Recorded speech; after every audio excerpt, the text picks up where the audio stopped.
Welcome to World Alert Updates. Subscribe and press the bell icon for more updates. Manila's air is electric with defiance and anxiety. The city pulses with anticipation, as if everyone senses that history is being written in real time. Conversations in coffee shops, on street corners, and in crowded jeepneys all circle back to one thing: the nation's future. On July 23, 2025, the government unveiled a new official map, a direct challenge to Beijing's sweeping South China Sea claims. The announcement was met with a mix of applause and nervous glances, as the implications of this act began to sink in. This isn't just a cartographic update, it's a bold declaration of sovereignty, aimed squarely at China's 10-dash line. The new map redraws boundaries not just on paper, but in the hearts and minds of Filipinos everywhere. In Malacañang Palace, officials speak of national integrity, invoking the sacrifices of generations past and the hopes of those yet to come. While on the streets, Filipinos watch with pride and apprehension. Some cheer, waving flags, while others worry about what tomorrow might bring. The map is a high-stakes gamble, a symbol of a nation pushing back with international law as its shield. It's a calculated risk, one that could redefine the country's place in the world. Filipino diplomats prepare to submit the map to the United Nations, meticulously assembling legal arguments and historical evidence to back their claim. Even as Chinese Coast Guard vessels patrol waters now clearly marked as Philippine territory, the tension at sea mirrors the uncertainty on land. The tension is palpable, from government halls to fishing villages. Fishermen wonder if they'll be safe, while officials debate next moves behind closed doors. The world watches, knowing this cartographic standoff could reshape regional security for decades. Allies and rivals alike weigh their responses, aware that the stakes extend far beyond these waters. For the Philippines, this is a fight for its future. Its food, its energy, its sovereignty. The outcome will determine not just borders, but livelihoods and dreams. The government's strategy: rally support around a legally sound position, uniting the nation and appealing to the world's sense of justice. Betting that law can stand against power, they place their faith in international institutions and the rule of law. The question: will this paper shield deter China's steel hulls, or will it provoke a new round of confrontation at sea? The new map is more than a tool. It's a beacon of defiance, lighting a path others may follow. In this moment, a line in the sand becomes a line on the map, and perhaps a turning point in history. At the heart of the dispute are two maps, each telling a very different story about who truly owns the South China Sea. China's 10-dash line claims nearly the entire South China Sea, citing vague historical rights that stretch back centuries, according to Chinese officials and state media. This sweeping line cuts deep into the exclusive economic zones of the Philippines, Vietnam, Malaysia, and Brunei, overlapping with their internationally recognized maritime boundaries. For these Southeast Asian nations, China's map is seen as an aggressive overreach, one that violates international law, threatens their sovereignty, and stirs public outrage. The Philippines' new map, by contrast, is anchored in the United Nations Convention on the Law of the Sea, UNCLOS, a global agreement that sets clear rules for maritime boundaries. It clearly marks the 200 nautical mile exclusive economic zone, names features with Filipino terms, and asserts the country's rights to resources and navigation, reinforcing national identity and legal standing. China's map is ambiguous and sweeping, based on historical narratives. The Philippine map is precise, rules-based, and rooted in international agreements. This is a clash of worldviews: historical dominance and power politics versus the principles of international law and cooperation. For China, the 10-dash line is a symbol of national resurgence and pride. For the Philippines, the new map is a declaration of survival, dignity, and hope for future generations. The world now watches closely to see which vision will ultimately prevail. Will it be the might of historical claims or the rule of international law? The stakes could not be higher, as the outcome will shape the future of peace, security, and order in the region and beyond. The Philippines' legal backbone is UNCLOS, the Constitution for the Oceans.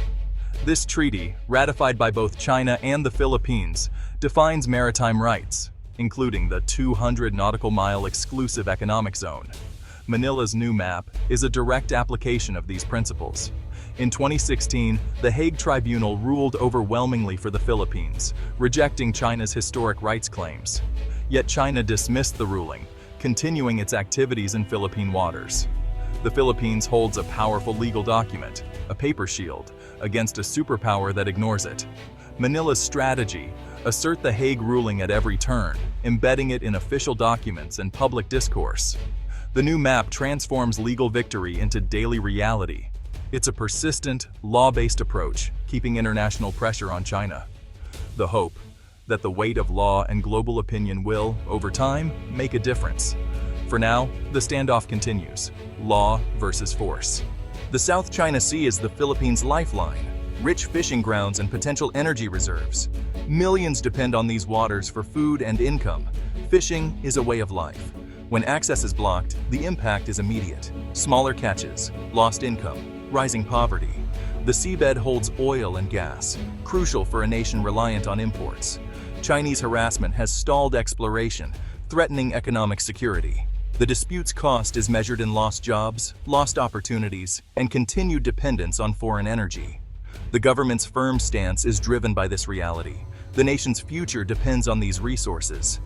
The new map is a fight to ensure the sea's wealth benefits Filipinos. For ordinary people, these lines mean food, power, and hope. Facing a significant power imbalance in the region, the Philippines has chosen a path that relies on law, education, and public diplomacy rather than military might.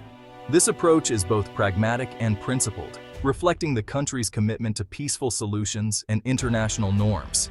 Submitting the new map to the United Nations is more than just a symbolic gesture. It's a formal, legal step under the United Nations Convention on the Law of the Sea, or UNCLOS.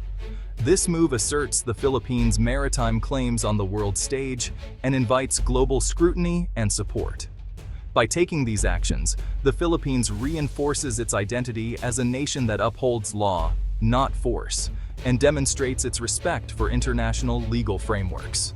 Education is a cornerstone of this strategy. The new map and the country's maritime rights are now integrated into the school curriculum.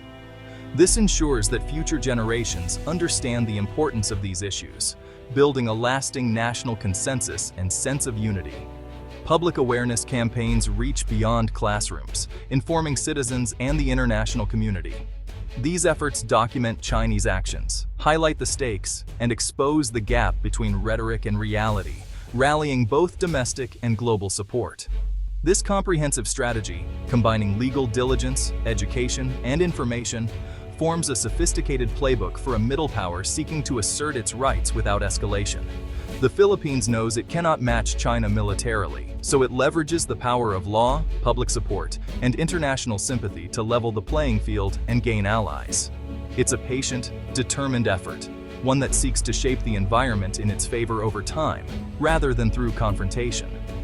Ultimately, the war being waged is one of ideas and principles, not just territory or resources. It's about legitimacy, justice, and the rule of law. The goal is clear: to stand firm, defend national interests, and uphold peace, without resorting to conflict or aggression. The West Philippine Sea dispute has reshaped Filipino identity. The new map is now a symbol of pride and unity, sparking patriotism across the nation. Atin Ito, this is ours, has become a rallying cry, seen everywhere from social media to city streets. Public engagement pressures leaders to stay firm. Any sign of weakness could have political costs. The struggle echoes past fights for independence, reinforcing a narrative of resilience. The map is about more than territory. It's about self-respect and the right to self-determination. Yet rising nationalism brings challenges, including anti-China sentiment that complicates diplomacy. The government must balance patriotic fervor with the need for dialogue and peace. The map is the focal point of this balancing act. It's a symbol of both unity and the complexities of modern sovereignty. The Philippines' assertive strategy raises the stakes in the South China Sea. Every act, from publishing the map to resupplying outposts, risks escalation. China's response increased aggression, dangerous maneuvers, and intimidation at sea. The US-Philippines Mutual Defense Treaty adds a global dimension, making any conflict potentially far-reaching. ASEAN's divisions limit regional unity, leaving Manila to face pressure directly. The risk of conflict is ever present, with gray zone tactics keeping tensions high. The challenge: respond firmly without triggering a war the Philippines cannot win. The conflict is rooted in clashing historical narratives. China cites ancient maps and historic rights. The Philippines counters with its own evidence, like the 1734 Murillo-Velarde map. These documents reinforce national identity but complicate diplomacy. Other disputes, like the claim over Sabah, add to the region's tangled history. The 2016 Hague ruling cut through these claims, prioritizing UNCLOS over history. Manila's strategy focuses on law, not just history, to make its case internationally. In the end, modern rules, not old maps, are the Philippines' strongest argument. Behind the geopolitics, Filipino fishermen bear the brunt, chased from traditional grounds, facing poverty and danger. Their struggle turns a distant dispute into a daily fight for survival. The environment suffers too. China's island building destroys coral reefs, threatening marine life and food security. Overfishing and pollution worsen the crisis, degrading resources vital to millions. The sea's rich biodiversity is being sacrificed for strategic gain, a tragedy for the world. The fight for the West Philippine Sea is about more than sovereignty. It's about people and the planet. The new map is a symbol of hope. That law can protect both nation and nature. The future of the ocean and those who depend on it hangs in the balance.